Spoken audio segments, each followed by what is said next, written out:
Hi there everybody, it's Dr. Steve with Kinesi, and we are working on our 4-point get down, get back up from the floor safely and effectively.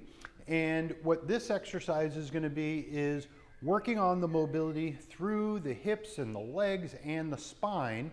We have done the reaching down with the hands to the ground. Now what we're going to add is the element of the butt going up and down while the hands stay on the ground. So hands reach down in front of you, and then it's bending the knees and the hips and then lifting up as best you can. I'm not worried about having to straighten the knees all the way. So if I give you the side view here, hands down to the ground, and then you're going to drop the hips and then lift the hips as far as you can, keeping your hands onto the ground. And this is very much a dynamic stretch for all of your parts, particularly everything on the back side of the body. We're going to add one other little layer, which is like when we did the hands reaching to the ground and going around the clock face. We're going to do the same thing with the butt lifts.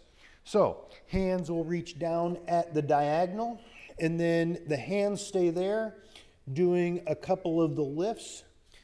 Come back up, we'll go to the other side, to the other diagonal. Hands stay on the ground, lifting the hips and butt up a couple of times. And then we also want to do the hands over to the side. So coming all the way down to the side of the foot, trying to do your best to lift your hips up and down a couple of times. And then we'll even things up on the other side.